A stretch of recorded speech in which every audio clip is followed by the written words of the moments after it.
Damn, it is good to hear that sound. Damn, it feels good. Damn, it feels good. Been a minute, but we back up in it. What's good? Cheers, my guy. Absolutely, homie. Always a pleasure. Always a fucking pleasure. Oh, man. I feel like I miss you, like, fill in the blank, like a 50 cent lyric. That's how I miss you. Fat kid loves cake. Am I allowed to say that anymore? I don't even know. I fucking miss you. I miss doing this. It's been a minute. We had some hiccups. We've had some technology hiccups, some life hiccups. We could say family. You could say work. You could say whatever you want. But we're back. No need to get on into it. But we're back in time for the NFL playoffs. So you might have missed us for a few weeks, but we are back.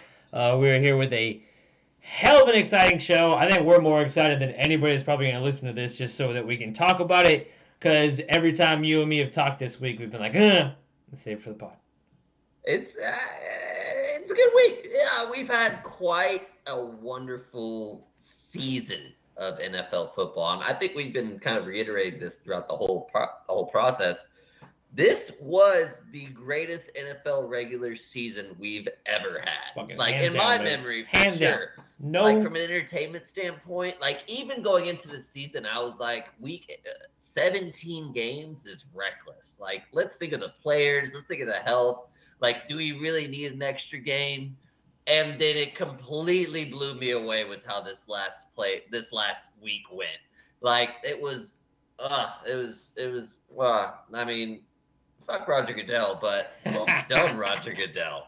Well done. Yeah, this was beautiful. It was beautiful. I can't believe the Colts are not in the playoffs because they lost to the Jaguars. God. Literally. Who had an audience full of clowns there to make sure that they knew that their displeasure of the franchise was well known. And then they ended up beating a division rival to make sure they don't make the playoffs. And then you got to see it on HBO in season.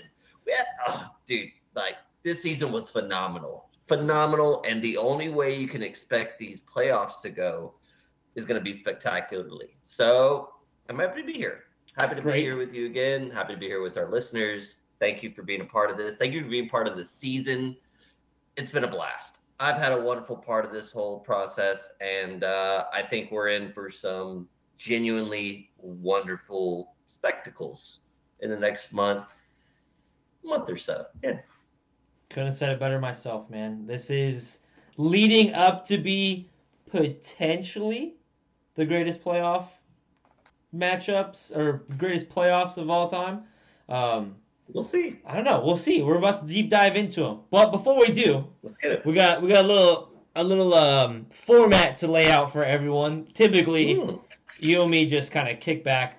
We talk football, but we actually got a little bit of structure to this show. A little more structure than normal, but it's because we got a nice, fun little wager and a nice, fun little competition that we're going to be doing. This playoff stretch. Quotations on fun. Yeah. I'm gonna find it fun. I'm in it either way. Cool. So there was basically the talk of we need to do our playoff predictions. Let's go all the way. Let's see if we can take it all the way. And then we talked about doing a predictions for the MVP, for all the player awards, obviously plus the coach award. But for the most part, like, you wanted to make sure that we knew exactly where we stood before this NFL wild card weekend kicked off. I want to know where it's the same thing. It's the reason why we do our prediction podcast, before week one, typically. We just want to know where we stand and see how right we can be. But you decided to add a little twist and a little flair in the forms of a draft format. So elaborate on this competition where we predict the teams that are going to win and we predict who's going to win the Super Bowl and the player awards. What are you adding to this, sir? Tell For sure. So yeah, no, I've just been so stoked. I've been so excited about this whole playoffs atmosphere that we're walking ourselves into, and really the regular season that we're walking ourselves out of. And I just can't recall a time where it's been this wide open. We're like, yeah, there's favorites, but at the end of the day, the NFL's been so wild that you can't really have a firm grasp of what's actually going to happen. A lot of wacky stuff happened this season, and I think we just need to take that as an opportunity to lean into it. But with that being said, I thought it would be cool with Jack and I to really, create a competition that put a little bit of stakes into this. And we just figured out, all right, what do we have that is up in the air right now? And obviously, it's going to be the playoff results. And then we have the coaching, not even coaching, but the season awards aspect of things of who's going to win MVP, who's going to win coaching, the coach of the year, who's going to win rookies, who's going to win players, offense, defense. There's enough ambiguity that I feel that there's an opportunity for us to wager in some sort of stance. And I'm always a guy who likes to create a game out of something when I can. And I think there's a competition at hand. So what me and Jack have came up with is that we're going to have a draft of the teams that are currently in the playoffs, and we're going to take turns figuring out which team do we want to saddle our team, I guess, with, or our group with. Put our faith in. Our faith into, if you will, yes. And then also take our shot at nailing who we think is going to be the award winners. And then once all this really comes together, once the awards are announced, once the playoffs really play itself out, and we have the Super Bowl champion, there's more or less a point system that distinguishes who nailed not only this season, but this playoffs the best. And I think we have a pretty even keel of the punishment system. So Jack has been so benevolent and kind to himself to, if Jack has the less of the points once we're done, and sorry, you can kind of elaborate on the point structure, but Jack's punishment if he loses is he will be taking the Packy one chip challenge and eating the entire chip on camera for everyone else to see and really to embellish and enjoy the punishment. Hopefully as much as I do, because it's going to be so sweet to see how much pain he's in. Or if I lose, a much more deep and just significant and substantial punishment for myself. I'm not going to be doing anything from the physical torture that Jack's going to be doing, but for the rest of the off season, until preseason, I'll be wearing a Broncos jersey, and it's looked like it's shaping up to be Tim Tebow. So I'll be wearing some sort of Tim Tebow clothing.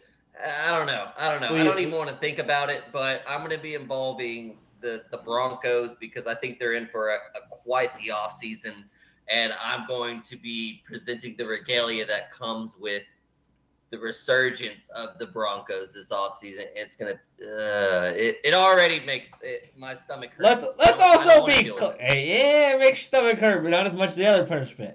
Let's also be clear. Our guts are gonna be we fine. Each had one thing we wouldn't fucking do. And yours was the chip, and mine was wearing my most dreaded, hateful, opposite team's clothing, which is the Cowboys. So I hate the Cowboys way more than I hate any division rivals. I actually enjoy our division rivals. I prefer them. Maybe minus the Saints, but I got nothing against wearing a Drew Brees jersey. I may have at one point even had a Drew Brees jersey as a child because that's how long back it goes. I don't think so. I don't think I ever did. I'm trying to think now. I had quite a few jerseys as a kid. That's all I ever wore. But I will say, because you are a slight minor Raiders fan, I am willing to substitute that based on how it goes. I'll let you substitute it for Derek Carr. I'll wear a Derek Carr jersey, which would really hurt. I was thinking that just a minute ago. I was like, man, I bet you he'd hate to wear a Derek Carr if Derek Carr goes and does some damage this playoffs. I'll let you substitute out a Derek Carr. Nah, I think Tim Tebow. I feel like Tim Tebow is the better of the two. Because it's just such a sour. It's just such a sour jersey. It is cheap. Yeah, I'm not buying you no stitched Derek Carr jersey. But I may have a friend or two that'll let me borrow one for 6 months to a year or something like that. This off season. I'll give it back. Literally, was it August? Anyways, yeah. August 2nd, it'll be back. Points rewards. All right, we have 10 minutes of bullshit. Points rewards are gonna go like this. If you draft the winner of a wild card team who wins in wild card weekend, you get 1 point. If you draft a team who wins in the divisional round, you get 2 points. If you draft a team that wins in the conference round, you get 3. If you draft a champion, you get 5. And then for each of the MVP, Defense Player of the Year, Offense Player of the Year, Defense Rookie of the Year, Offense Rookie of the Year, Coach of the Year, Comeback Player of the Year, are we doing Super Bowl MVP or no? Ooh, that'd be a tiebreaker. No, that's too hard to cook. We'll do that as a tiebreaker. I like that as a tiebreaker though. At the time, we'll see. Yeah, we'll figure it out. There ain't good things. That's like. Well, I mean, it may be worth. It may be worth. That would be some crazy shit. That's like talking about the Raiders and the Chargers. Like almost ending in a tie. That would have been funny. But obviously, the Raiders definitely kicked that field goal, so they didn't have to play KC. So they didn't have to play KC. We all know this. Come on now. Correct. Would you rather allow your division rival in and play your other division rival, who happens to be a fucking juggernaut, or I would rather get the Chargers not play the Bengals? Yeah. Right. Yeah, I would rather play the Steelers right now than Raiders and Chargers being there. But hey, that's for the draft. All right, so with that being said, do we just start this draft order? And I was going to elaborate. You know what? I didn't think about this until. Do we then follow this draft into picking players for the awards? For drafting teams? We can do players whenever. I was figuring the players would be afterwards. That's what I'm saying. After this draft, we have another draft. Yeah, we can do that. You want to do that? All right, so then... Yeah, why not? Again, because I was so nice and, humble to give you this advantage, seeing as how you had to go a whole year with me reminding you that the Bucs beat your Chiefs in the Super Bowl and that we're likely about to get a rematch, which we both predicted, I might add, that it'd be best if you just start this off. So, without further ado, what a pleasure. I wish we had the little NFL draft. We fucked up. Maybe we can add it. We'll get there. We'll get there one day. I would say my first pick, really brain buster here. Oh fuck! Take your time. Take your time. Just to waste as much time as I can. Let's go with the Chiefs, shall we? I think, the ones that have been the AFC champions for the past 2 years and really are starting to hit their stride. Once Clyde comes back healthy, you're going to start to see a full roster. And even though there's a massive gauntlet coming through the AFC that I feel really deserves a lot of respect for where it's come in the past few years and just the overall resurgence of just franchises. I think if you have to give an overall favorite for the Super Bowl this year, it's still the Chiefs. So I feel comfortable making that my first pick. Made it. Would have never guessed it. I'm gonna go to the Tampa Bay Buccaneers. If you followed along, you know why. I'm a Bucs fan. He's a KC fan, and I don't really care that we don't have AB. I do really care that we are down Gronk. Fuck AB. Good. Let me get that straight out on this podcast. fuck Antonio Brown. Thank you for last year. Don't let the door hit you on the way out. Anyways, enough said. Brady has done more with much less. He still has Gronk. He still has Mike Evans. He has playoff Lenny, a.k.a. Lombardi Lenny, coming back here in a few weeks. Or this weekend. I mean, it's going to be nice. Like, he will be Lombardi Lenny here in a few weeks. Let me fix how I said that. Yeah, I don't know if you created that just now. I have not heard Lombardi Lenny. You've never heard Lombardi? Well, it's because it's because you tuned everything out after your Chiefs lost the Super Bowl, and you didn't stick around because, like, literally that second after, they're like, oh, he's Lombardi Lenny. Like, that's how it happened. So, yeah, sorry. But I think that there's enough weapons on the offense to still get it done. And the defense is getting healthy. JPP, Shaq Barrett, Levante David, they're all coming back. They're all coming back. The only one we don't have back yet on the defense to say that we have a fully healthy defense coming into the playoffs is going to be Jamal Dean. We still have 2 of our 3 top corners. Bucs are going to be fine. Enough said. Done deal. I would have took them at 1. No questions asked. Wonderful. All right. So you have chosen the Tampa Bay Buccaneers. I have. Complete surprise. All right. Would never have guessed that. This is where it gets interesting. With my second pick, I feel it's only right to go with my man, Colin Kaepernick himself. This is his time. This is his time to come through and bring the Packers. Nothing to do with Green Bay. To history. They're at the bottom of my list, son. That's what makes the draft so beautiful, is it not? I love it. And I am ready. I am ready for the narratives to take place. I am ready for him to go through the whole bullshit that he went through this whole offseason, to come through with a top candidate of MVP style caliber, and do the last ride the right way. And if he wins the Super Bowl, he has everything to walk away with, and he's completely fine with everything they accomplished in Green Bay.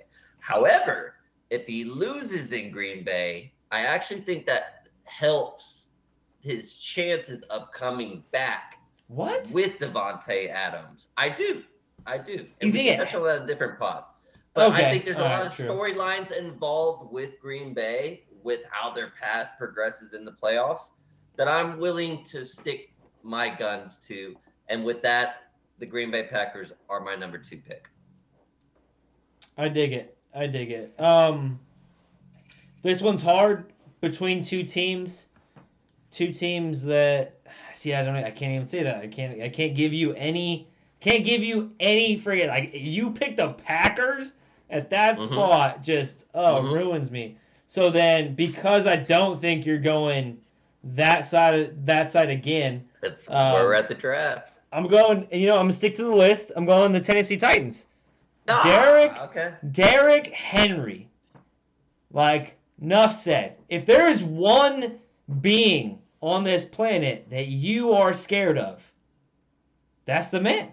Is it not? Like a healthy, well-rested, like week 1 type fresh Derrick Henry running at your defense, that should scare anybody. Maybe minus like the Bucs, who are like, pretty good at the run defense. I can genuinely say, because I'm so pissed that they got a bye week for this. I'm so pissed. It makes they no got sense. A bye week for them to get Derrick Henry back involved, get Julio Jones back involved, and for them to really come back in their full force that they haven't had most of the season. Like, how are they peaking in the playoffs? Which it's frustrating. It's frustrating to know that that's where we're heading towards, but I'm fascinated. I'm personally fascinated by the aspect of it because I feel that Derrick Henry in himself as a player, like, this offseason is his crossroads. Like, he had a foot injury. So with someone his stature and his mileage, this is typically how things start to break down, is you start at the bottom. If you're a big dude, it's either your legs, it's your knees, or it's your feet. And his feet are starting to mess with him. So we can give him all this free time, we give him all this rest, but is he going to be the Derrick Henry we all know? Or is this the crossroads of him beginning the decline of being the dude who's taken on a absolutely historic amount of touches and mileage over his career? Not only pros, not only college, but also high school. Like, this dude has so much wear and tear on his body. I'm fascinated to see how his playoffs go based off of recovery. So I'm not mad at the Titans. I was hoping to get him, but yeah, I knew that was your 3. That was either your 2 or your 3. Or your, I guess your 3. I mean, obviously. Well done. 4. Whatever. So Bucks. With that, let's hear it. I'm so interested to hear where you got to be tied right now. My next pick. Please tell me it's that man that you shit on. Give me the Buffalo Bills. Yes, you motherfucker! Oh, God, that's vindication right there. Oh, sorry if I'm hurting the eardrums, everybody, but damn, that feels good. I know. It's full circle, and that's probably going to be the pick that really burns me in this whole points competition, and it pisses me off. But you have to. I have to. If the Chiefs lose, it's probably at the hands of the Bills, and that's really what we're hedging here. I think so. I think Josh Allen at his best is just a level that not many quarterbacks can reach. And I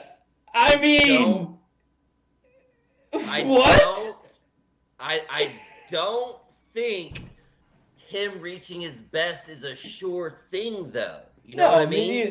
Me neither. I agree. And we can get into the matchup aspect later, but I think. Can we talk about like what you said, like 16 weeks ago, 14 weeks ago, like. This is hedging. This is proper hedging, homie. You already took the Titans. Like, if the Chiefs are not going to win at all, who's going to beat them in the AFC? It's either the Titans or it's the Bills. And so this is my lineup. I don't think the Bills are a better team than the Chiefs. Let me make that known now. I think the Chiefs got it. I don't think Josh Allen has the capability of being a Super Bowl winning quarterback. But I'm willing to make them my third pick. So you're basically saying you don't believe anybody outside of your top 2 teams, KC and Green Bay, and maybe the Bucks, like obviously because you didn't get to pick them, is going to win the Super Bowl. So you're saying there's only 3 teams? I'm saying I'm a good drafter and I'm just hedging my bets. Yeah. No, you're just trying to save face right now, and I'm gonna take this as a victory of this debate. Like, I'm just gonna claim victory on this debate right now. Jack Bourgeois was right about Josh Allen, dating back to when Jason Feiner and whoever else was stating, I'm sorry to call you out like that, Based Jason. On me there was Baker was better than Josh, and all these other people, and Sam, and fucking Josh Rosen, and I was like, no, my boy from my hometown, kind of, like not really my hometown, total hometown bias. I'm sure I was biased in this, but come on, the physical attributes, baby, like it's so good. How could you not? All right, without question, I'm taking the San Francisco 49ers right here. No questions asked. That is me taking, outside of KC, 3 of my top 4 teams. So, like, I literally had TB, KC, Tennessee, San Francisco, then Buffalo. So, like, I'm feeling super good right now because I really do think that the most dangerous team in the NFC right now, not named the Tampa Bay Buccaneers, only because of Tom Brady. Only. Because if that's any other team that had that much depletion of talent throughout the entire season, they're not even in the fucking playoffs. But I think just so Kyle this is a Shanahan. proper hedge. I'm hedging the Chiefs. You're hedging the Bucks. And you're seeing the 49ers as y'all's biggest challenge. For sure. For sure. I would say the Bills and Titans, man. They're on their. Yeah, they're I would say challenge. the Titans. The Titans are a bigger challenge to me, I think, than the Buffalo Bills. Yeah. I don't know though. Like, I mean, the Titans haven't built. That's what's beautiful. That's what's beautiful about this play. So the thing, the Packers haven't beaten anybody worth a fuck in like a while now. Like they haven't even played anybody worth a shit since KC, and KC beat them, but then Rodgers wasn't there, so it's like, none of it makes sense. That's why this is the best offseason, because like none of what we say is guaranteed by any means. Like none of this, like really, like the only thing concrete I think, and the only concrete team out of all of this in terms of performance and proven product is your team. You're the only proven product right now. Because the Bucks like have to prove that they can win without outside of Big Ben, two All-Pro wide receivers. Has the most experience in the playoffs outside of Big Ben. But even he has more experience than Big Ben because Big Ben hasn't reached the levels that Mahomes has reached at quickly. But yes, to illustrate on your point, the Chiefs should be the favorite, and that's why I went them first. I completely agree. But I mean, obviously. All right. So you went the Niners, who were next on my list. So that was rude. The next one, then, I feel it should be pretty obvious. But at the same time, very interesting.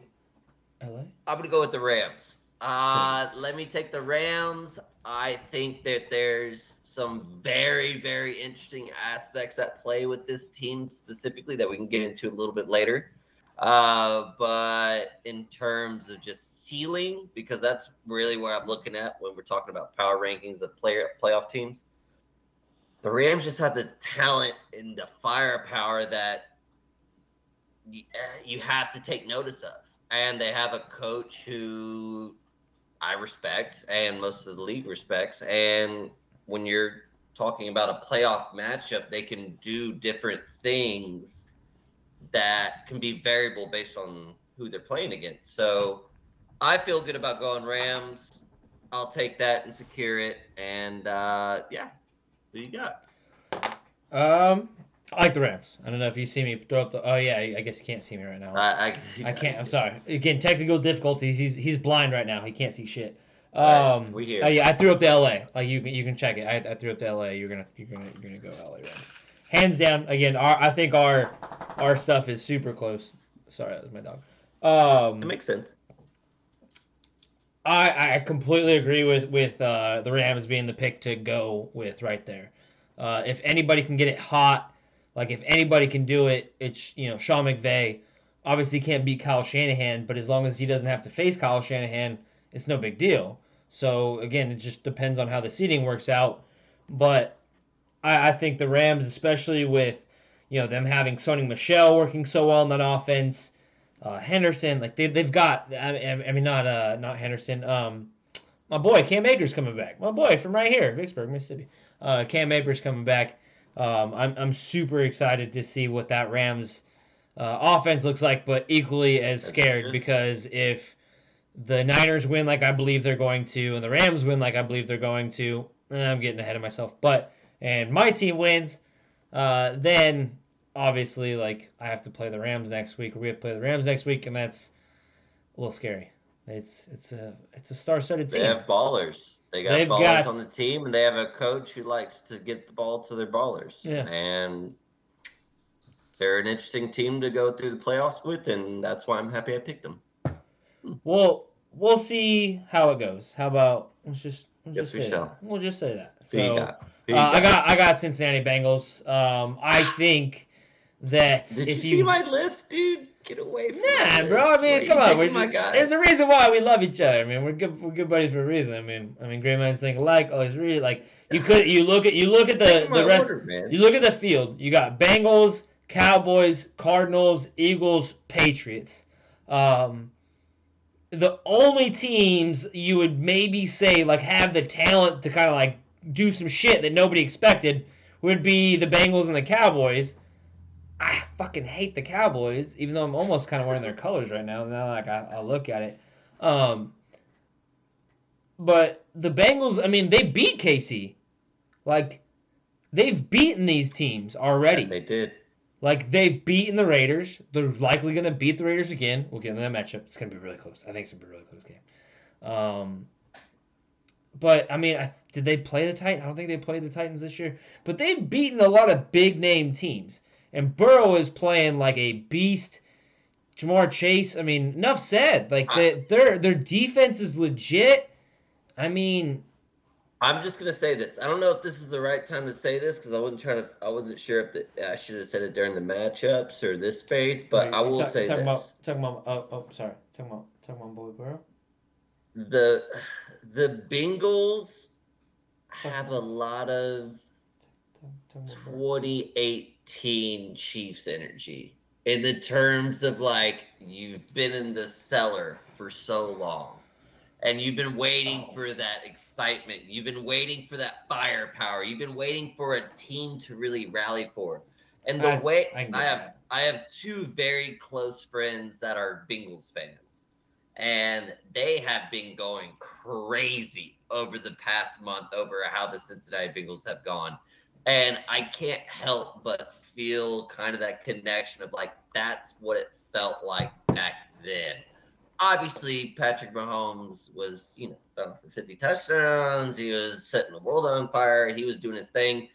But the way that Cincinnati has kind of reinvigorated themselves and created this whole new, just genuine feel about the Bengals of you can't feel safe against Burrow, Chase, Higgins, and Boyd, and Mixon. Like, the fact that the Bengals have become such a threat on a week-to-week basis just gives me feelings of Chiefs type deal, like that I was feeling years ago. And I'm happy for them to experience that because, I mean, they haven't won a playoff game in 30 years. And, like, they have been craving just any type of positivity. And it seems that they've come across a genuine force of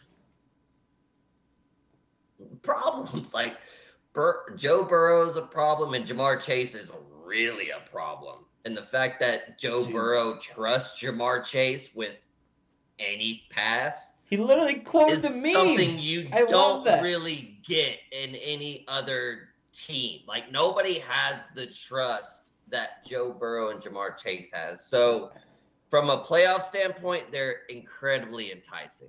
They're an incredibly enticing wild card of what could happen this year. But I'm also using the aspect of it's the Bengals kind of to value my playoff selection. And shit just kind of happens to these type of franchises. And I could see them kind of, you know what I mean? Like I could see it kind of. This isn't a Cinderella story. It's the NFL.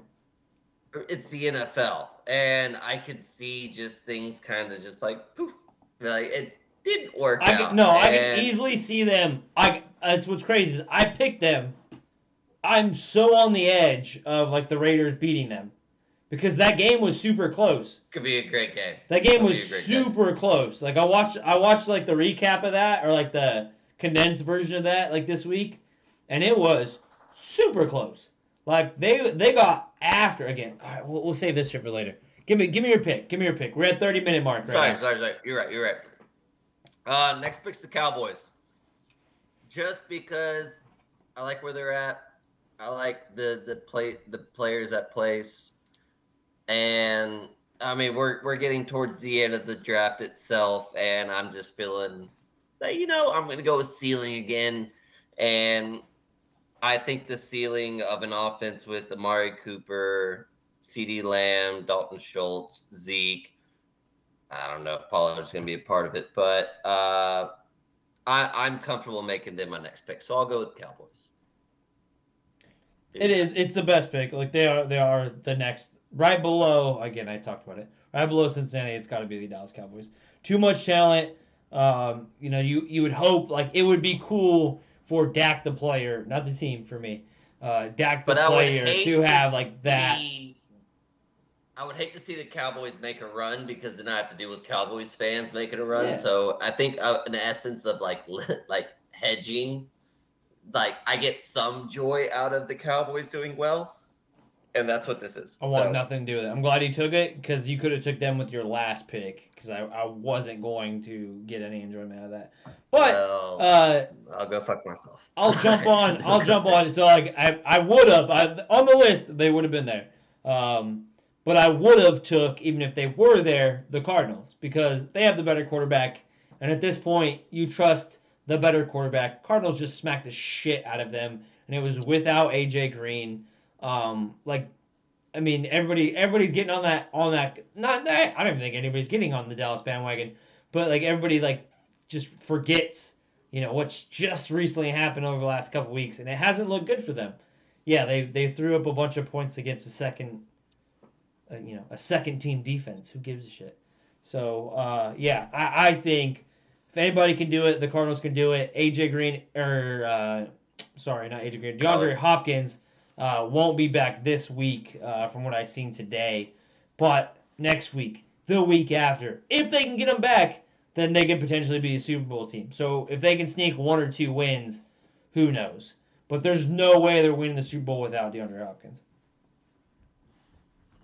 Cool. So, with my next pick then, which I'm actually super happy to go with, I didn't think that I would. I'm never really excited into it, but now that it's actually on my doorstep, I'm actually starting to sink into it. Let me get the Pats. Let me get the Patriots. I said at some point in one of our one of our pods this year that it's feeling a lot like the early 2000 Pats. And they win based off of execution. They win based off of discipline. And they just make plays happen. I am very happy with making my next to last pick be Bill Belichick. And just really letting this be his swan song, if you will, in terms of really proving that he is that motherfucker that we all think he is, and bring this rookie quarterback to a championship level. Or at least I feel good enough about making that my next to last pick. So I'll go with that. I'm not going to go out on a limb and say that's actually going to happen. But would it happen more likely than the Raiders?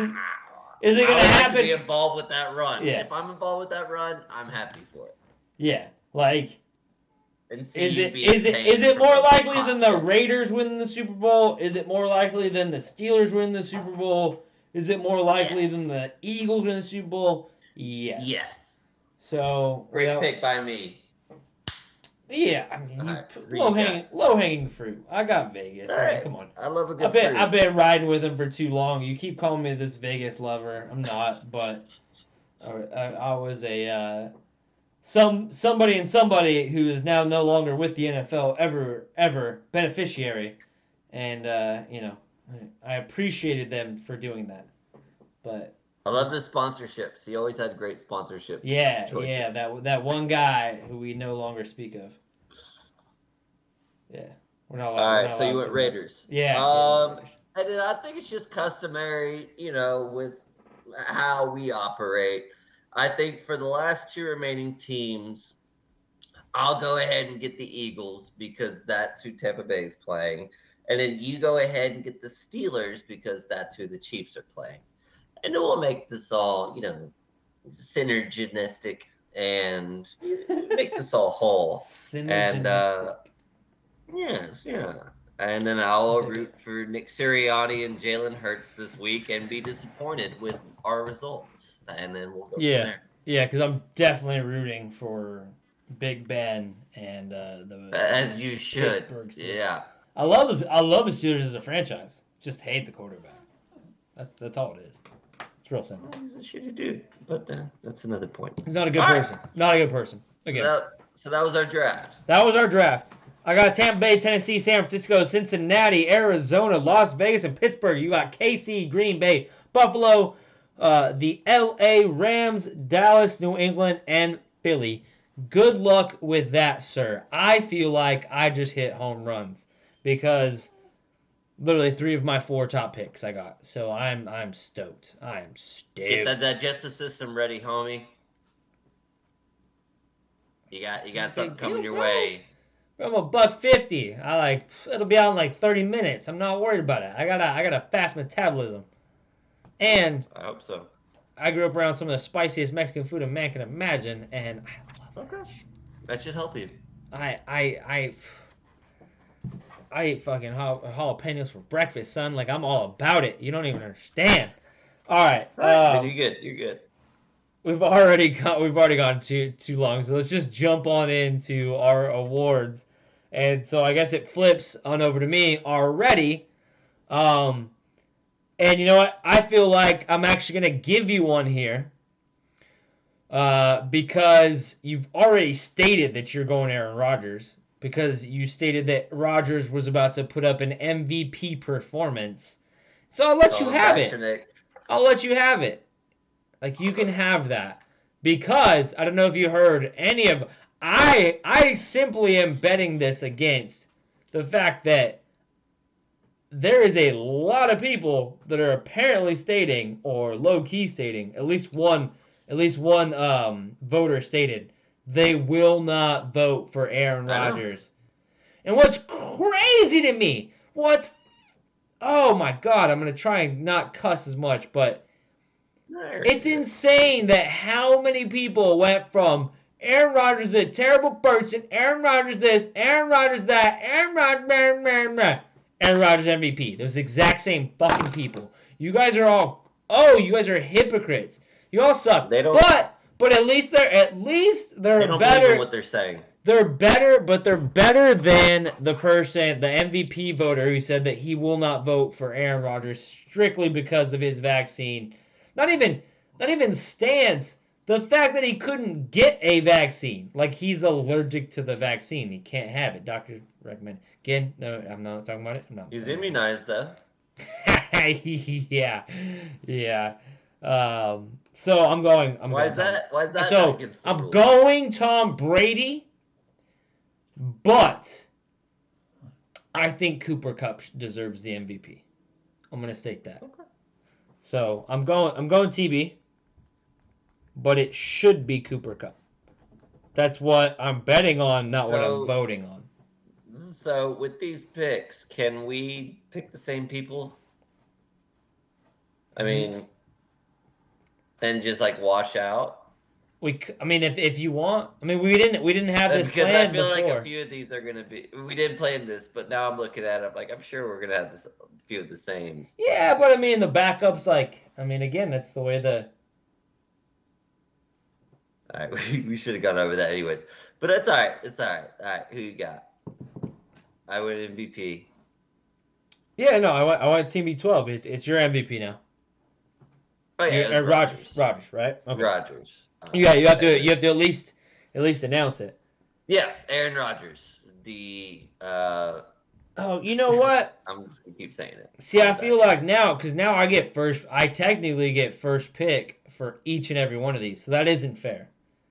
So then let's open this up then. Let's open this up to where we can have the same picks. Because if not, that would be fair. I think a lot of these are going to be the same. They might be the same, but also I get first pick on each one because there's a separate category for each one. So that really isn't fair at all. So well, let's just do it. Let's do it, and if anything matches out, it's just a wash category. It is what it is. Yeah.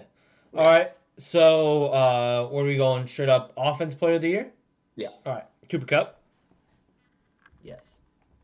Triple threat. Jonathan Taylor had a wonderful, wonderful year. If the Colts make the playoffs, does that sweeten the pot at all for you, or is it Cooper Kupp was just a little bit better? Matt Stafford loves giving one specific wide receiver a historic ass year. He did it with Calvin Johnson. Now he did it with Cooper Kupp. You win the Triple Crown in anything, I'm just going to give you the pick. Yeah. And that's where I'm at. But I think technically, no, I guess Taylor didn't win the Triple Crown because there's a bunch of running backs that had more touchdowns. I will say this. Eckler. You have to. Shout out to You also Eckler. have to. That's it. You also have to give a little bit of credit to the fucking offensive line, as in Quentin Nelson, like the greatest guard we've ever seen play the game. You know, the most dominant offensive lineman we've seen in the last 10 years. So, like, when you're running behind him, would you not agree? Good things happen. Good things typically happen. Would you not agree Yes. though? Like at least the last 10 years, like he's one of not the most dominant lineman ever. Yeah, I'd say so. All right, And as young as he's crushing it. All right, so next will be defensive player of the year. You got a list of guys. I mean, you've got the Aaron Donalds of every year. You got the Myles Garrett. Nick Bosa had a great year. Trevon Diggs, outstanding. But when you tie the record for sacks, like that's enough said. T.J. Watt. No questions asked. T.J. Watt. in 15 games, I believe it was. Yeah. I mean, because of injury, so technically yes, but again, you got to be healthy. Best ability is availability. That it is. That it is. So. And I saw that they're still in under review over a play that he had this past week over if it was a fumbled snap and if the fumbled snap should be a sack or whatever. But yeah.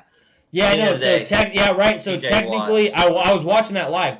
So that means that he will, if they do overturn it, he will have a sack record, right?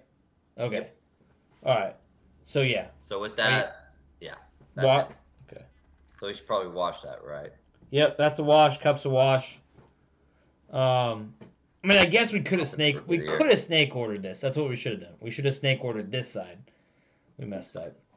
We need a producer. If anybody wants to come produce this show. Offensive Rookie of the Year. All right. So, seeing as how it doesn't matter, we'll snake it now. Who do you have, sir, for Offensive Player of the Year? Is it Najee Harris? Is it Jamar Chase? Is it the Immaculate Mac Jones? Who do you have? I will say recency bias really takes into play, and Jamar Chase's crazy game against the Kansas City Chiefs, and also just his overall dominance throughout his rookie year, really solidifies this reward for him. And I just think he's a bad MFer.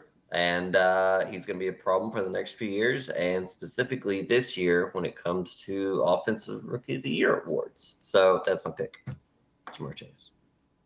All right, let me see. Give me 1 second. 1 second. I had See who else. No. See who else. Oh no! I was gonna go over the actual statistics because like they kind of are important. So Jamar Chase finished 4th in yards.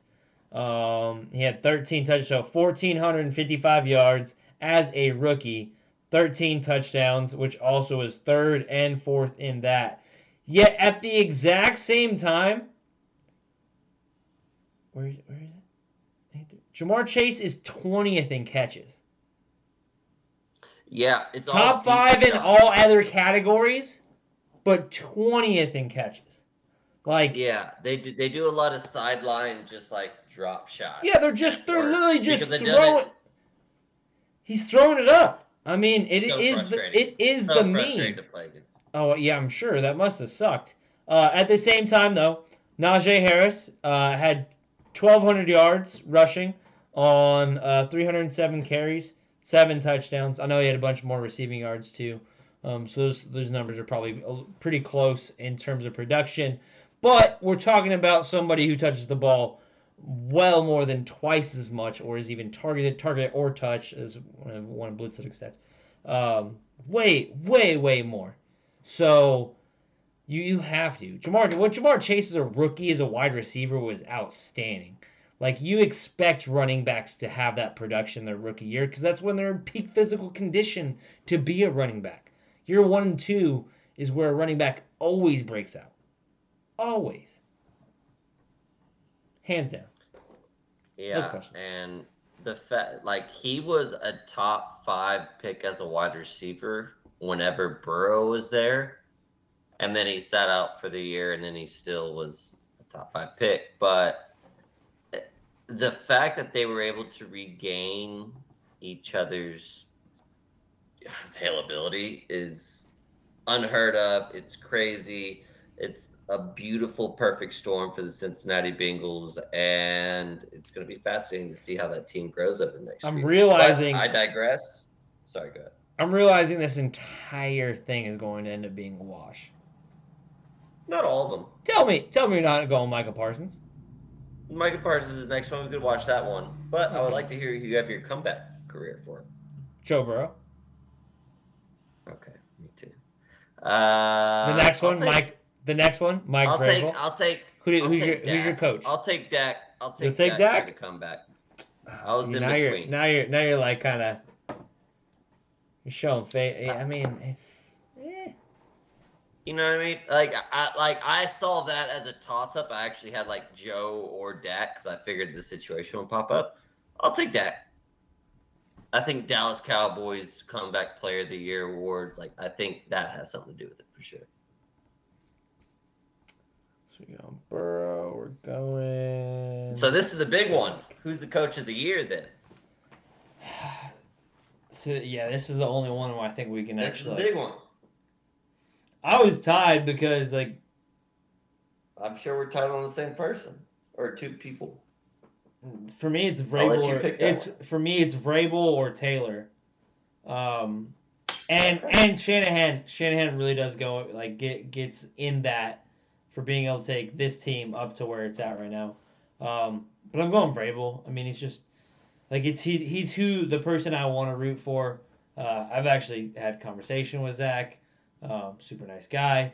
You know, one of my better interviews, I would say, that I got to do. You know, on the field. But I'm definitely going Mike Vrabel. Fascinating. I will take the other number one seed. I'll go Matt LaFleur. I think that they're going to go ahead and give the whole concept of, you know, just getting through all that they got through and making it to the end. And if you're getting Vrabel, I'll take the other number one seed. And we'll lock it up there. All right. No, I think I am taking like the highest odds on that one to win, but probably. I would say, who are you? All right. Not in terms of predicting. Before we get into the preview and stuff, who are you most impressed by from a coaching standpoint? Because again, I would almost you almost have to go Belichick. But then you could go Kyle Shanahan, because there's a lot of people calling for Shanahan's job, at the beginning of the year, not realizing that he's made, that amazing head coach that everybody loves down south, his for 6 games straight now.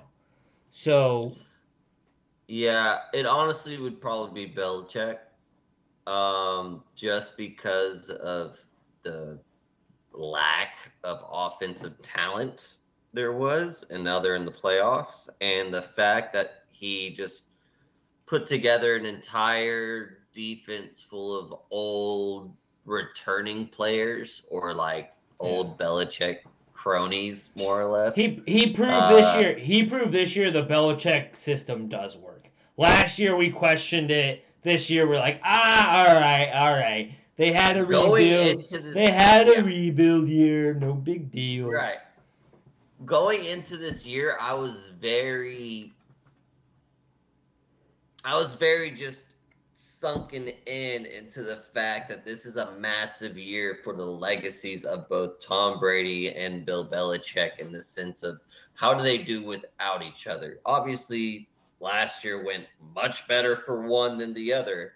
But now that you got a year separated for each other and they can really kind of establish their own paths, the resurgence that the Patriots have had this year really shouldn't be understated. This is one of Belichick's best coaching exhibitions, I would say, because, again, of just the lack of what he had to work with from a talent standpoint. And I'm very intrigued to see what they have here, because he's going to have to be on his A-plus game to get them far into the playoffs. But I think he recognizes the significance of what him getting far into the playoffs does for his personal legacy. So now we have Bill Belichick coming with a motivation and with like an urgency to succeed now. And the fact that he was able to, capitalize on that and then create a team that is a playoff worthy team, because they do deserve to be in the playoffs. They really do. And I'm very much so fascinated to see how they play the Bills, because I know Bill has something for the Bills that they haven't seen yet. And I'm very excited to see each and every one of these matchups this weekend. And with that segue, let's lead into the first one, shall we? First matchup? Yeah, why not? All right, Bills Patriots. Let's go from first one's actually the Raiders and Cincy. Oh, okay. I wasn't sure if you were talking about the bracket or if you were talking about. Oh yeah. No, so bracket's good, right? We're locked in. Yeah, locked in the bracket. I was just going from left to right. I wasn't going from a schedule. Schedule. Let's do schedule. I'm done with that. You're good. Bengals, Raiders, close game. End up being a blowout late in the fourth. There was I think they were within a few points of each other. Burrow drip. What's that? 32-13. 32-13, but I think it was 32-16 or some shit. It was close. It was closer than it was, and if you rewatch it, that defense was kicking their ass up until a turnover and then one good solid drive.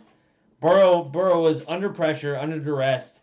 I think Max Crosby and Unique Ndakwe are now, maybe not then, they are now the strength and focal point of this entire team. The secondary is good.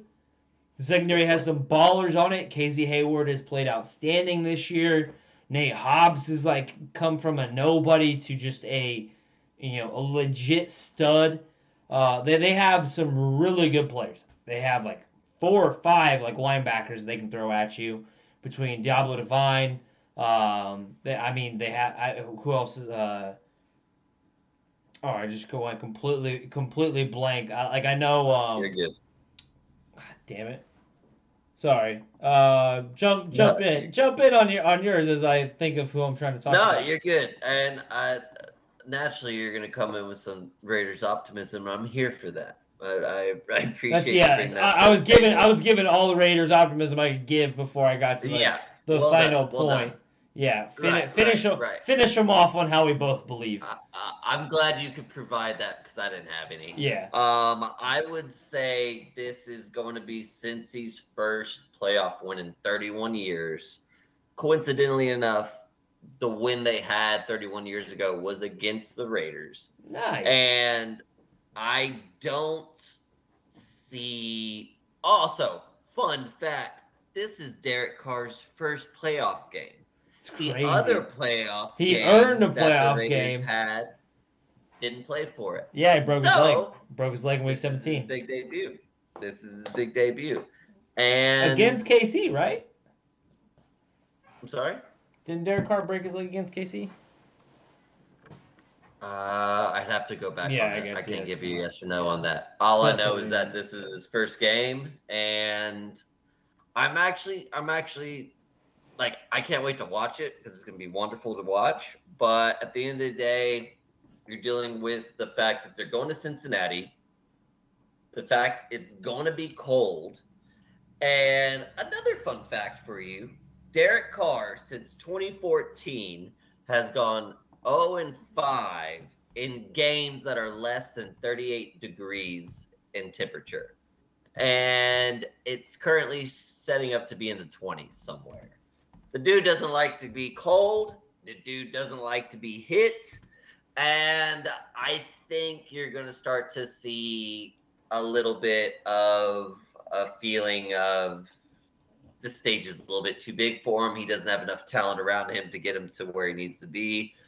And the Bengals pull off their first win in 30-plus years. Congratulations to them. The current Vegas odds are 5.5 towards Cincy, and my prediction is 27-21 Cincy. You're not far off. I feel like it's going to be like 28-24, 28-27. It's going to be in that. It's going to be around that Vegas line. No, neither team's putting up 30-plus points.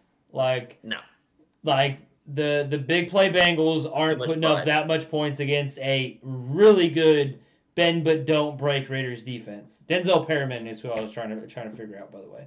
Denzel Perriman. But I mean, they legit have like 4 quality starting caliber linebackers. Corey Littleton's on the bench making hell of money right now. It's fucking crazy.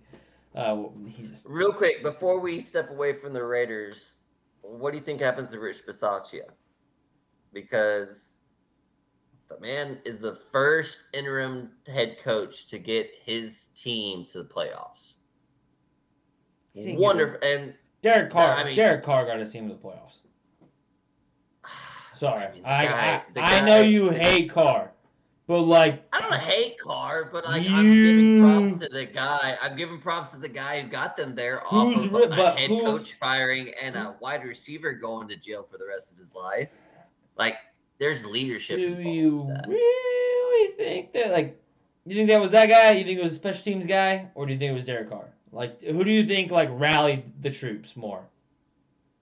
The special teams coordinator or Derek fucking Carr, who's a top 5 quarterback in quite a few statistical categories this fucking year, buddy. Oh, I thought you were just ready to settle in on his top 5 quarterback. Statistical categories, all right? I wanted to ask this earlier, and this is a perfect segment for that. Would you rather have Derek Carr or Matthew Stafford?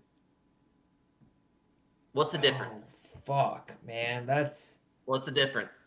Son of a bitch. The turnovers, for sure. That's the only, like, difference. You'd have to tell me what team I got. Like, I guess. Do I have a team with a defense, or I have a team that needs fucking points? Because if I have a team with a defense, or do you have one wide receiver who can catch everything that you can just pepper the ball? See, no, now you're just. But it looks like that's kind of how Derek Carr operates too. No, Derek Carr is always operated with shit wide receivers, complete shit wide receiving cores. He's never had a good wide receiver. Derek Carr, Calvin Johnson, and or Cooper Kupp. Does he perform better Holy shit. Will those not be the best wide receivers he's ever played with times 2 by far? Like, no question. Robert Woods is probably the best wide receiver Derek Carr's ever played with. Oh, yeah. Like, look at they were first in the division when they had Henry Ruggs. Like, Henry Ruggs had a much better season than people are really giving props for. No, but it's just the effect he has on the entire offense. Like, they literally, without that deep threat, everything else, middle to underneath to the run game, didn't work.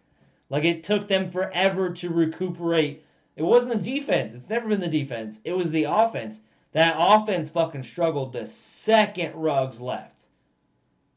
The second they got back to normal is when they just completely almost like shut out that top side of the defense. They went middle to underneath to run game only for the most part is kind of what it's been if you've watched the games as of lately.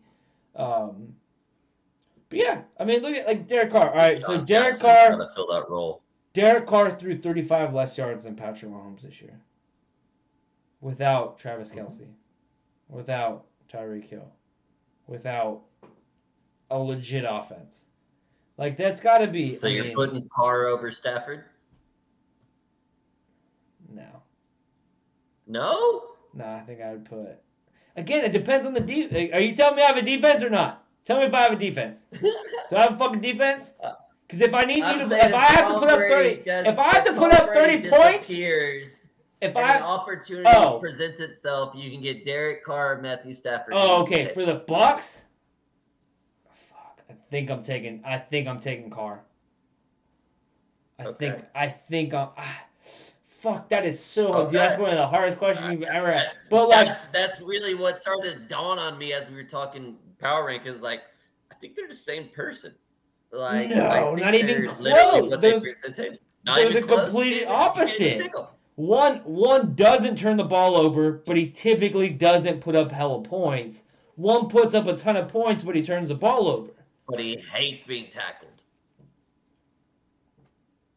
What do you mean? Derek Carr's success depresses dramatically once he's sacked. Oh yeah. In return, like you can punch Matthew Stafford right in the mouth and then you go throw a touchdown. Right. I don't know, man. Like again, if you have the Bucks, if I would rely again as a Bucks fan, I would be like, I rely on my team. Like I don't want another Jameis Winston situation. Like I feel like the heartbreak would just be so much more with Matthew Stafford. Like because he would mess it up. Yeah. He would mess it up in the last drive, as in comparison to our team just wasn't good enough to win the game because we had Derek Carr. So yeah, give me the lesser of the two evils. Like I think Derek Carr is less than the two evils. But that's crazy because there ain't nobody paying no 2 first-round picks for Derek fucking Carr. So I'm probably way off on that. But this year, it's an interesting conversation. This year's different. They definitely ain't getting rid of. They may be getting rid of that interim head coach, but they damn sure ain't getting rid of Derek Carr. We'll see. They ain't hitting the reset button. They made the playoffs in the worst, most dramatic situation humanly possible. What if again we're getting off topic here? We can go into the off season, but I'm just gonna float this out there. What if the Browns offered Baker in a second for the Raiders to give Carr Fuck no. Okay. What is he proven with a star-studded wide receiver? It's not about proving. It's about making sure you're walking into a new situation with a general manager and a head coach with the quarterback they want aligned.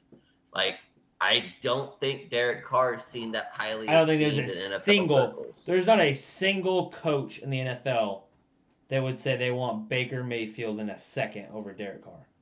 Because Baker's only got 1 year left. He's a perfect bridge quarterback. So does Derek Carr on the deal. Does he have 1 year left? I think he's on his last year, yeah. They were both about to make right around 18 to 20 million. For sure. I just asked that because I have Browns friends who are they've started to come up with situations of how they can acquire Derek Carr, and it just got my wheels turning. Again, we can save this for an off-season pod. We're here to say Cincinnati's going to beat the Raiders in the first round. I say 27-21. What did you say? I think I said, let's go 20. I'm going to go 28-23. 28-23. 28-23 because Derek Carr can't drive the ball down the field in the last few seconds. Like I feel like it's going to be a last second drive. He won't be able to get it done. Okay. I say he's good. I don't say he's that good. Never said he's Tom fucking Brady. So I think he won't be able to do better than Matt Stafford. Okay, we'll go with that. I didn't say that. Definitely not a thrower of the football. But a winner of football games, yes. He has been a better winner of football games. And yet, this is his first playoff game. He's not a stat patter. Weird. He's not a stat patter. Same with Stafford, though, right? That's what I'm saying. They're the same player. That's what I'm saying. That's why they're the same player and same guy from 2 separate universes, though. Like if Derek Carr had someone he could pepper, he would. Like Derek Carr's always had. They've always had a mediocre team. They've never had the worst team in the NFL. Like Derek Carr or Stafford's always dealt with the worst team in the NFL, but he had Megatron, but he had a few pieces. Golden Tate. Yeah. Literally, Matt Stafford made Golden Tate. Matt Stafford made quite a few wide receivers, because without him, they wouldn't be shit. But, all right. What's the next game? Next one. Pats at Bills. The current Vegas odds are -4 for the Bills. How you feeling? Bills, I think will, I'm not going to say handily win this game, but after I seen from those first 2 games where They had to play because of the elements, and they got out-coached. And then what happened in normal elements, where they just got outplayed, I think the Buffalo Bills are just there's too much talent. McDermott is a really good coach. Is he a better coach than Belichick? No, but I don't think Belichick's coaching can make up that gap. Override the talent. So I'm going to go with my boy Josh Allen, and I'm going to say that they win the game comfortably, by at least a touchdown. Well, he's my boy now too. Oh, is he? Is he? This given competition, we'll go with that. So, Yeah. like I said, the Vegas odds are the Bills are favored by 4. I can't help but lean into that. I will go with the Bills beating the Pats 23-20, just because I know Belichick has some things up his sleeves that he hasn't unveiled yet with specifically this division rival. And I also will say that I don't think that the weather is going to fare well for Mac. I mean, it's not going to be the same conditions as it was the blizzard game, but it looks like it's going to be under 15 degrees. And the Bills are already giving up the fewest yards and the fewest points in the league from a defensive standpoint. It's just not looking good from the Pats side of things, and it's at home. The Bills want this. Like, this is what the Bills need to get over that hump. But in the same token, there's enough factors at play for me to feel very intrigued by this game that I'll definitely all these games are so much fun, but that one in particular, I'm very interested to see what prevails out of coaching versus talent, because like I said earlier, I think Belichick's kind of on this mission towards solidifying his legacy, and a big part of that is beating a division rival that he's overmatched against on the road. But the fact it's in the playoffs, he brings just that extra element to it, and I don't know. Hopefully they pull it off. We'll see. I have them both. So we'll go. So Bills 23, Pats 0. Pats cover the spread. And then next one we have is the Philadelphia Eagles versus the Tampa Bay Buccaneers. And I'm going to let you have that one because you probably have it better than I do. Well, all right. We played earlier in the season. We beat them. It was, I wouldn't say handily. It was good. It was close. They came back. They had a few drives towards the very end to kind of make it interesting. They are run-heavy offense. The Tampa Bay Buccaneers are, over the last 3 to 4 years, towards that. have been. They currently are not, right now, the best run defense. They also have not had several people healthy to equal that. That stops this week. Levante David's back. Shaq Barrett's back. JPP's back. Like, we are going to have minus a single cornerback, because I don't give a shit about Richard Sherman. Minus a single cornerback by the name of Jamal Dean, which they can't throw the ball anyways. We're going to be, I think the Tampa Bay Buccaneers are going to be just fine. I think they're going to have no problem whatsoever with the Philadelphia Eagles. It's going to be close, but I really just don't expect it to be anything. I really don't. Do you have a score in mind? The current Vegas spread is 8.5. Buccaneers are favored. I'm going 34-21. They win by 13. Nice. I'm going 27-20.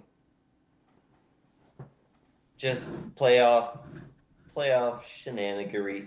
That's not how you say that word, but you know what I'm saying. I think just things are going to go awry, and Tampa Bay's still knocking off the rust of all their new players coming off the bench. But Tom Brady's going to Tom Brady, and they end up winning, and Vegas ends up happy with the fact that Philly covers the spread. All right, dude, I hate to do this, but this is the first Yeah. time I think ever we're going to have to take a bathroom break. Okay. I got to do it. I can't. I really can't. I tried to pause. But we're still rolling, right? All right. So I'd like to take this time to thank every single one of you that are still watching this and being a part of this broadcast with us. I hope you've had a wonderful year, not just in football and our overall season, but just all of 2021 and all the things it had to offer. We've been through quite a bit since the beginning of 2020 and a little bit of 2019, but the fact that, we're still here, we're still enjoying ourselves, we're still able to enjoy the wonderful aspect of the NFL season and then get to enjoy a big part of the NFL playoffs. It's a blessing. And thank you again for being a part of this. And cheers. With that, I'll pour up another one. Holy hell, my dude. Oh, yeah. No, I did. I was back. That was quick. But holy hell, like our pause button wasn't working. Usually, like, we got a little, unless we're on live, but. I gave a heart help. I gave a heart help. Did you? Yeah, I did. I got back and just pouring some more of that Tito's. What you mixing? What's good? Right. Just it's lemonade and vodka. That's not Texas tea, son. I didn't bring my tea. No, you're right. Texas lemonade. Wouldn't that be like that would be like a Drunken or Palmer? It would be Texas, a Texas tea. Yeah, John Daly. Yeah. A Texas tea is a Long Island iced tea with bourbon. And then that's what I'm looking forward to having all Mobile weekend. Yeah. Boy, we're gonna have a fucking weekend. Gross. We're gonna have a weekend, that's for sure. Let's see how it goes. We'll figure out the details. Anyways, yeah, definitely another pod. Catch us in Mobile, baby. Probably just for the game though. Anyways, all right. Next game on the list. Next one is the 49ers at Dallas. Dallas is currently favored by 3. How do you feel about that? All right, let me give a little bit more in depth than me, like about ready to pee myself for my own team, which I could have gone way in depth. But I think the San Francisco 49ers are going to win this game, obviously. But I think the San Francisco 49ers are going to win this game because of Kyle Shanahan, because of the matchup. I do not think that the base defense ran by he's the defense coordinator for the fucking Dan Quinn. Thank you. Dan Quinn, who coached with Kyle Shanahan in Atlanta. There's no way that Dan Quinn will out-coach. There's no way Dan Quinn will out-coach Kyle Shanahan or know more of Kyle Shanahan's tendencies versus Kyle Shanahan knowing his tendencies. See, I went Has through that Dan Quinn ever been a mastermind? He's never been a mastermind. He just has had some really good defenses. No, but like one good from defense. An offensive versus a defensive standpoint, like if you could pick up on their tendencies, what is that more advantageous towards? And I personally lead towards Dan Quinn's side of things. Like if he knows Kyle Shanahan's system, it's going to help him more than if Kyle Shanahan knows Dan Quinn's system. Personally, I don't have really much to back that up outside. Who do you think smarter? Who do you think smarter, Dan Quinn or Kyle Shanahan? Shanahan. All right. Shanahan. Okay. Enough said. Right. Enough said. But enough said. I think there's enough experience there to make it seem that like it's not a crazy advantage in terms of coaching. So now we're genuinely looking at teams versus teams. And I'm still taking the 49ers. I think we're on the same path of this. And, I mean, Vegas has Dallas favored by 3. But at the end of the day, Dallas went 6-5 outside of the NFC East, and San Francisco went 8-3 outside the NFC West. Like, I just think that we're dealing with different tiers of teams and their capabilities. Yes, Dallas has the players to make something happen, but the team aspect of it just doesn't feel like a team that's going to go deep. Whereas the San Francisco 49ers kind of feel like the exact same team they were in 2019. And if not better, because they have all the key elements and some of their players are better than what they were back then. So with all that being said, I got San Francisco I got San Francisco winning 27-24. I'm completely here for all the media and public backlash because obviously I'm in Texas, so I would love to see Dallas Nation, Cowboy Nation, just crumble and just get everyone pissed off. And we'll see what happens. But for this game in specific, Dallas is 2-4 this year when going up against 130 yards rushing versus an opponent. And that's what San Francisco is trying to do. I saw Keanu Neal he's a little banged up, but then when you're talking about run defense, I just don't see it being good for Dallas. I see them having an early exit and chaos ensues, and it's going to be beautiful to watch. So San Francisco 27, Dallas 24.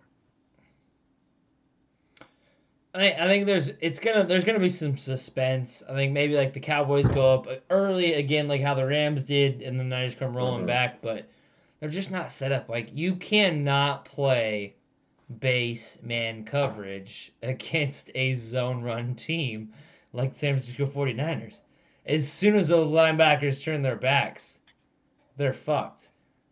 The second those linebackers like jump in to stop the run and it's a play action, they're super bugged.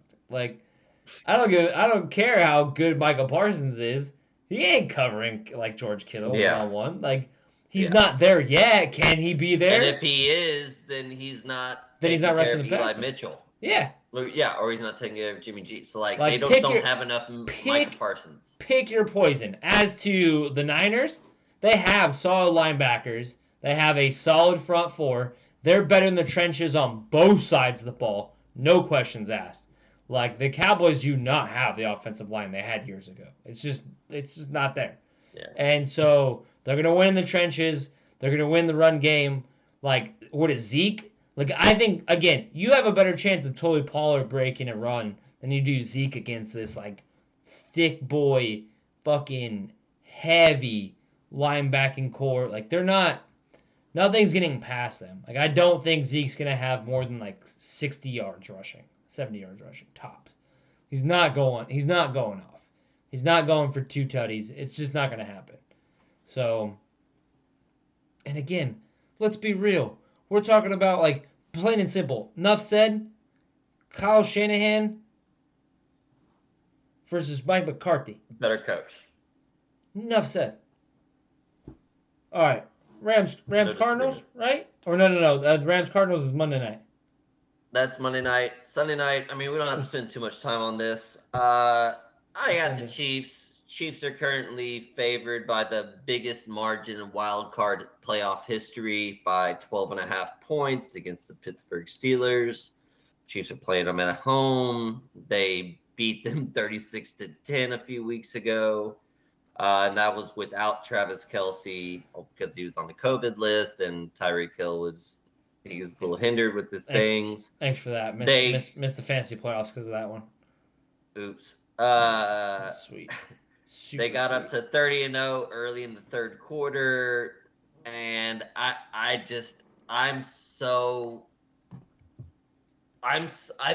it's hard to really put into words how excited I am about likely being the team to finally put Big Ben in his fucking grave. And I know we're probably not trying, solidify it. Like all of his bullshit ass, like, pregame, like, oh, we're just here. Like he knows it's here. He knows this is the end. He knows that it's going to be an arrowhead. And the fact he's 7-3 against the Chiefs in his career. And 2 of those losses of the 3 losses were with Patrick Mahomes. So without Patrick Mahomes, they're 7-1. He has been a substantial thorn in the side of the Kansas City Chiefs, and it feels so good to put him away finally. And I can't wait to watch it. It's going to be beautiful. It's worthy as primetime television, and it's going to be wonderful. So I say all that to say, even though Chiefs are a little bit banged up, it looks like they're all going to play, but they're a little banged up.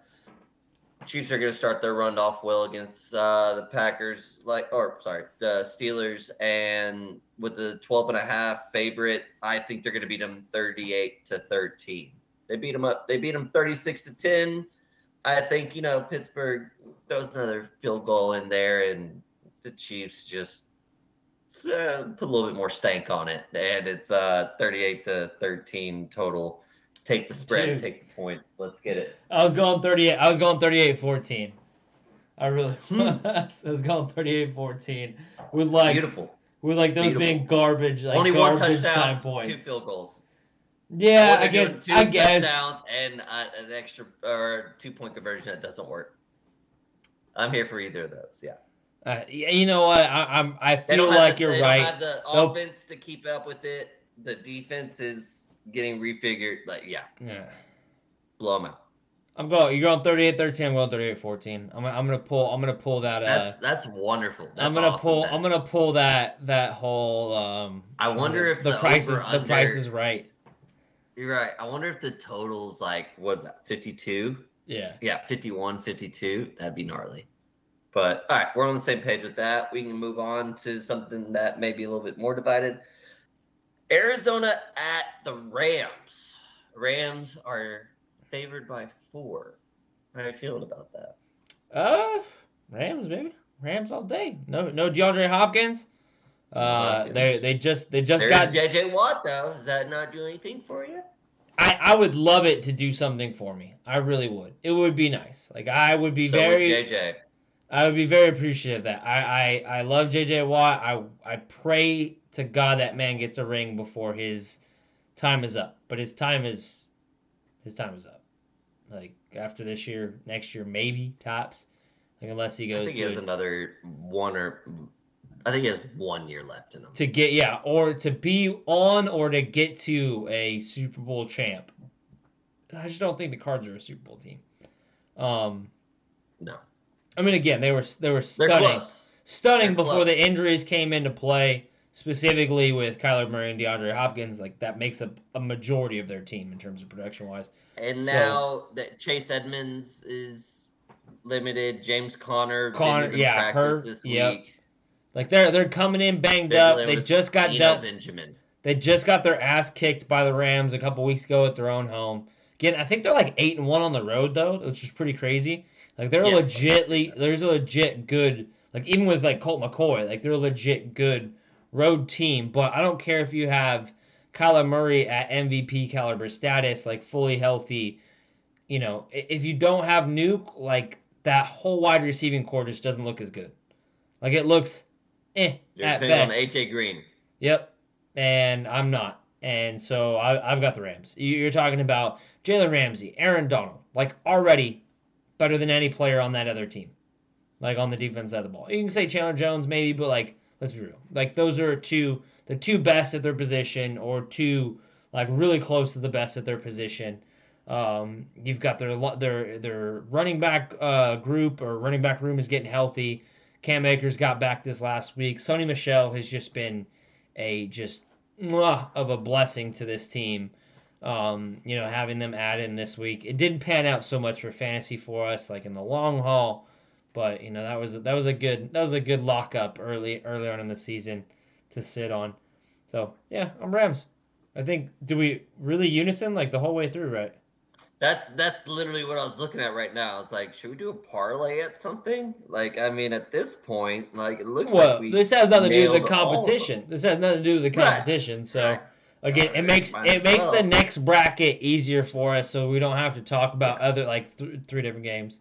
So let's just go left to right on the bracket because we don't know what the times are going to be. So Bengals and Titans. That game is going to be oh so exciting.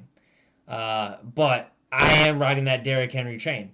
If you had to ask me who I want, Burrow or Tannehill, Burrow all day. If you're asking me who I want, A.J. Brown and Julio Jones or, Jamar Chase, I'm taking Jamar Bring Chase. the third one into that, though. No, like, just make it a playmakers section. Like, who do you take all the playmakers for the Titans? Oh. Henry, then Brown, you Henry, Julio, Brown, Julio, Archer, or Joe Mixon, Higgins, Boyd. and Jamar Chase. And Boyd. Yeah, but that's 4. Sure, that's what I'm saying. Playmakers. Yeah. I mean, like, I guess you're top 3, top 4. Talent. That's tough, dude. Yeah. Defense are both good. Such a wonderful matchup. That's gonna be a great one. But I'm gonna roll with proven product. The Titans have been in the playoffs the last couple of years. They've been contenders. I got the Titans. Okay. You? I do too. Are we doing these now? We doing next week's previews? Yeah, that's what I was asking earlier. All right. Why not? Then obviously it would be Bills versus Chiefs. Yeah. I'm gonna take Chiefs. I'm taking Chiefs as well. I do not think that Josh Allen will, or may ever be able to go shot for shot with Patrick Mahomes. Ding. Correct. I love that. Doesn't mean he's not going to be an amazing quarterback. No. Doesn't mean he can't be a Super Bowl winning quarterback. Because anything can happen to the Kansas City Chiefs in the next couple of years. Anything can happen to Patrick Mahomes in a single year that changes the entire landscape of the AFC. Because after Brady's out... I can't wait to talk about our off-season aspects of it because the Chiefs are in such a massive crossover that I don't think anyone's brought up. So are the Bucs, man. They could pinch it together for one more year if Brady wants to stick around. But after that, we're fucked. But we re-sign Vita Vea. Woo! For super cheap. I know, right? That's what I said. I was like, damn! I was damn on the opposite side of that. Usually damn, that's a lot of money. I was like, damn, we got him on the dirty. You got him on the Tom Brady. That is nowhere. That's nowhere. On the fucking concessions. That's nowhere fucking close to the Aaron Donald contract. And I thought he was going to be nipping at the heels of the contract. Easily, he's worth $100 million plus. Fuck yeah! TJ Watt was $100 million plus 7 years ago. Dude, to think Vita Vea is easily be in the. Vita Vea is a centerpiece, arguably the most important player on our defense. Top 3 nose tackle / defensive tackle in the league. Besides, hands down. Honestly, probably Aaron Donald and Chris Jones. I would say you have Aaron Donald, Chris Jones, and Jeffrey Simmons right now, who are. I'd take Vita Vea over Jeffrey Simmons. Oh, I don't even know if I can say that. Jeffrey Simmons is probably in the top 5. Yeah, I think those guys round out. Because of his youth. All right, so then we're moving over to the NFC matchup side of things. You're going to go Packers. I'm going to go Niners. I'm going to say the Niners fucking run through the Green Bay Packers exactly like they did 2 years ago. Dead on. Ain't got to throw the ball more than 12 times. Gonna run it down your fucking throat because you can't do a goddamn thing about it. Aaron Rodgers, go find another team. That's what's gonna happen. So I guess if we're already this deep into it, Don't tell Do me you you're not think? Do you think an early exit Packers loss is better, or like what would you say the current before we get into any playoff significance? What is the percentage that Aaron Rodgers comes back? 50. I would almost 50? say like What 40. makes it better or makes it worse? I think an ass whooping makes it worse. For sure. I'm opposite of you. I think if they get their asses handed to them. Like if they win the Super Bowl, he's gone. See, I disagree. I think if he wins the Super Bowl, then like they try to like figure something out. That means that like if they win the Super Bowl, Rodgers is happy. That's all he wants. Right. He doesn't want to be in the limelight. There's no more unfinished business. You know what I mean? No, but like they fixed it. Like they fixed the problem that he's been bitching about forever. Like we can't win a Super Bowl because of this. Now because of this doesn't exist because they won the Super Bowl. So like how are you gonna leave? How are you gonna exit? Then they win a Super Bowl. They freaking throw a bunch of money at Devontae Adams. They re-sign him. There's no way Rodgers is gonna. It's a whole different team. It's a whole different team at that point. I think Rodgers sticks. I don't know. We don't have to get into that. He sticks with the yeah, I know. We still got 2 more rounds to go with. But how do you see this game? You think that Rodgers is gonna outgun that Jimmy G? Honestly, dude, as I'm looking at this like playoff bracket that I've conspired, You messed up, didn't you? I picked the Niners because of the fact. So you picked the Green Bay Packers as your second pick. But you picked pick. That's correct. That's correct. Because their enjoy first that win jersey, is baby. 2 points. Tebow. Tebow. I'm just a believer. What can I say? Yeah, no, it makes all the sense in the world. I mean, and I would just really, and I think if the Packers do lose in that round, Rodgers is gone. But if he loses in the NFC Championship, he's back. I think that's where I'm ready to settle myself into. If he loses his second round, if he loses in the divisional round, he stays. Wouldn't that be the 3rd year in a row he's lost in the conference round then? And you think he's gonna fucking stay? I think he stays. Yes, because he's that close. No! He can't get over the hump! I don't think so. He has to leave Green Bay at that point. Because they can't put anything together for him to get over the hump. He's been at that point how many times? It's like the Bucs of like the early 90s or the late 90s. Like they aligned to the NFC or the NFC conference. But now he's dealing with the front office that he has a communication with. No. Like if they're that close. No. Okay. All right, so you're saying Niners? But I will say for this exercise, I can see the 49ers winning. Kill me, Smalls. You literally just defied your pick. But it ruins my draft. Yep. It's all right. You came to the realization. It's a little late. It's yeah, fine. there's a reason. Now it doesn't ruin my overall draft. You took Buffalo. I took Buffalo. You took Cincy. I took Cincy. But like they're on my team. They're on my side. All right. Bucks versus Rams in Tampa Bay for again the divisional round. Hypothetically speaking, obviously I'm gonna just go ahead and say it. I got the Bucks.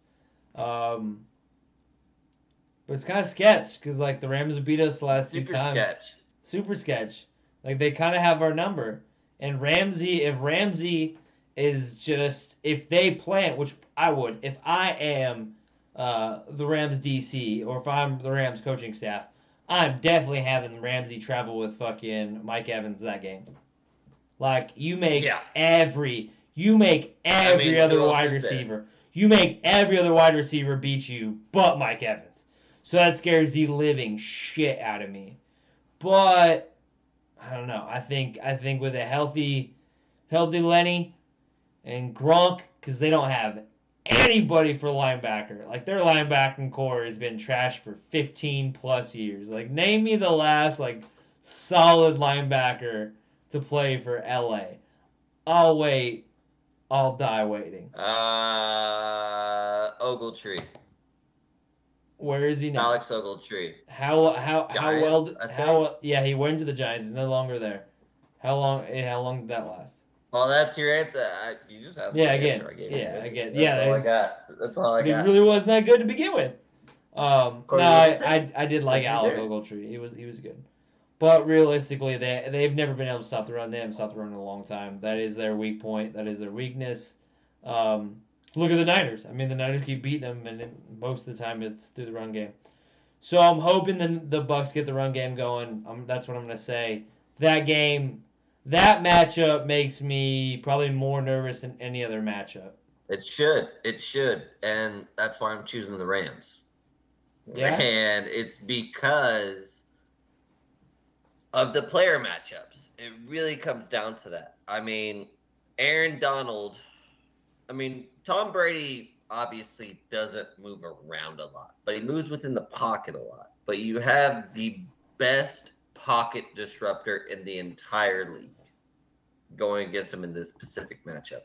And then you also have, like you said, Jalen Ramsey specifically being able to match up against their number one weapon.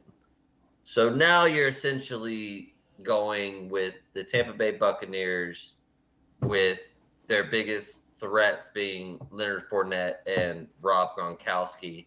And I have faith in the Rams to be able to come up with a game plan to be able to mask that more or less. So I'm going to take the Rams in this game, actually. And people freak the fuck out because this is Tom Brady's big ride. Like, what does Tom Brady do now that he's 68 years old and he's on this team that's all bought in now? I look forward to the fallout of a lot of situations in these playoffs, but specifically if the Buccaneers don't go all the way. Like, that would be fascinating. Same as the Cowboys would be fascinating. Same as the Packers would be fascinating. You just don't want to see the Bucs in the Super Bowl. It's fine. It's all right. You can admit it. No, I would. Rams beat the Bucs. Rams beat the Bucs 34-24. Last what was it? Week 4, something like that. Yeah, week 4. Let's see. Yeah, week 4. And that was without OBJ. And that was 0 turnovers. That was without OBJ. But it also was with Robert Woods. It was with a healthy Rams team. And the Bucs lost their entire secondary within 1 week. So, like, we had 3 players down within 1 week. I hope we can get on that game meant nothing. Oh, for sure. Oh, we definitely, because it's next week. It's happening next week. So we're definitely getting on a podcast. But Bucs had 411 yards of just passing yards. They had 446 versus 406. So, like, 0 turnovers against either team. You know, the only thing you could say is the Bucs just had no defense. Like, the defense was just gone. In terms of, like, rushing, the Rams only had 76 yards, but then again, the Bucs only had 35. So I think playoff Lenny is going to be a massive factor in the next couple weeks. Like, I'm just going to go ahead and say it. I think it's going to be Leonard Fournette, Mike Evans, and Gronk. Like, those are going to be the 3 that carry the entire team. And that's like, if you put that on any other team, you'd be like, damn, that's a really good offense. But just because of what we had before compared to what we have now. Right. It seems dilapidated. Yeah, it does. So that means in your bracket, if you have the Rams then Niners. You have Rams-Niners. I have Niners-Bucks. So who do you have? Do you have the Niners winning? Or do you have the Bucks? Or I mean, do you have the Rams? I have the Niners. I have the Niners winning because, again, piss poor planning. I know, but I'm hedging. Hedging my. Yes. They're the same team that the Chiefs played in 2019, but with better players, which is concerning. Not necessarily from a pass rushing standpoint, which makes me still feel good from a Chiefs, because obviously the offensive line is in a much better place, but they don't have Arik Armstead. They don't have that threat of being like, whenever they played originally in the Super Bowl, they were like a top 5 defense. And I just don't think they carry the stigma in that. I mean, they're 6th seed in the NFC right now, but they have all of the elements that it takes to be a Super Bowl contending team, because it's been proven, because they followed the same formula very recently. Who's Let's go for it. Who do you think has the best defense in the playoffs right now? Because I don't honestly look at it. Patriots, Bucks, No. Niners, Rams. Statistically, it's the Bills. Packers, Bills are up there too. I mean, depending on what statistic are we going off of? It's gonna just overall team defense. Bills are 1. Yeah, my apologies. But if you're Bills asking me, one. like, who are the Patriots 2. like the key Dangerous, players yeah. on a defense that I feel worried about? Bucks are still 5. Bucks have had nobody, fucking nobody, Bucks are up there. in the Bucks are up secondary, there for sure. and we were But I mean, 5. so are the Rams. Rams are up there. Bucks are up there. I don't know about the secondary for the 49ers, but KC, Titans for sure. Bills for sure. Let's see how we doing this. I mean, Yeah, so the right teams are in the yards allowed. Bills are number 1. Yeah. Points allowed. Bills are number 1. Their division helps that out. Yeah, that does. So, and the Niners does the complete opposite. And the Niners are still, in terms of yards allowed, number 3. Points allowed, 10th? Yeah, 10th. And then the Chiefs are 2 spots ahead, but...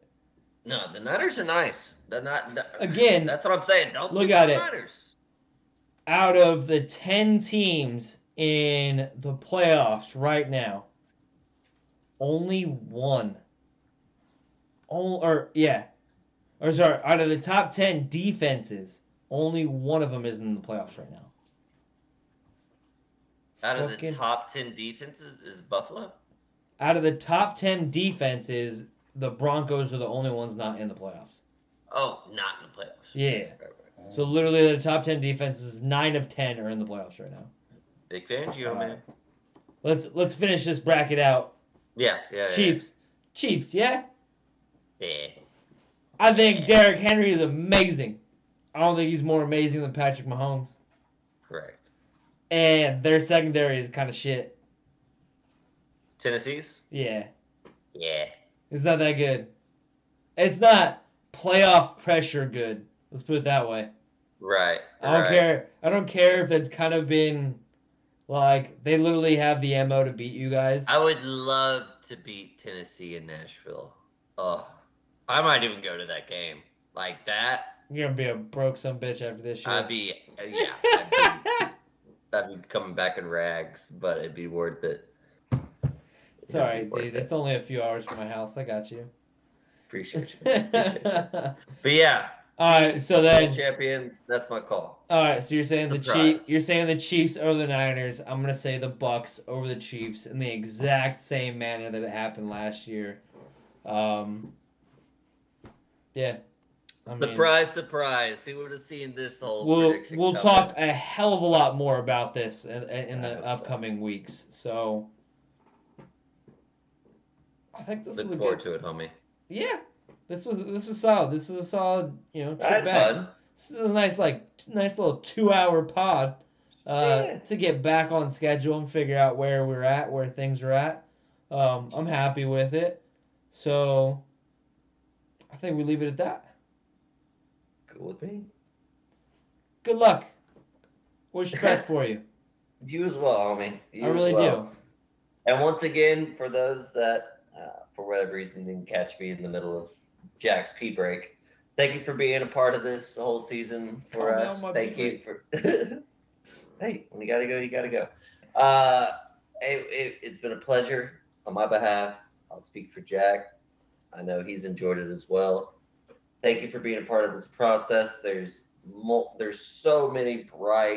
such a bright future for Blitzalytics in itself that y'all haven't really been privy to yet. But overall, thank you for being here at the beginning. There's so much to go from here, and I can't wait to be a part of this journey with the rest of you and to be a part of these playoffs with the rest of you, because this shit is going to be dope. Just because the rest of this whole year has been wild, it only makes sense that the rest of this postseason is going to be wild. And I look forward to being a part of it with each and every one of you. Jack, you especially. Thank you for having it. Thank you for having me. Thank you for having all this, and go Chiefs. Thank you, sir. I appreciate that. I really do. I will save my end of the year speech for after the playoffs and after there's gonna be a victory speech to come along with that. But for everybody at Blitz, everybody's been kicking ass and pumping out content when the older staff has kind of like moved on, and to see like the next crop come in and kick ass and build their portfolios the way they have has been, it's been outstanding, and it's like a big sense of pride for me to to see other people take this same kind of opportunity or the same platform and use it the way that we had. It's beautiful. It's definitely beautiful. But absolutely, there's a lot of Bucs victories still left in this season, so I'm not gonna. I'm not gonna start counting my cards just yet, because I might be a bitter you know what here in a few weeks. Thank you for tuning in to the Blitz Breakdown. I'm Jack Bourgeois. That is Ashton Moore. Follow us on Twitter, even though neither of us use it. So just follow us on YouTube. It's all censored. Follow us on YouTube. Censored too. Follow us on all platforms. Go sign up on Blitzalytics.com, and you will be up to date on all of our scouting reports. Are going to be dropping here in the next couple weeks for the 2022 NFL Big draft season. Thank you. See you in Mobile. See you in Indy. See you wherever you may be, because we will be there. Peace out. Pew, pew, pew.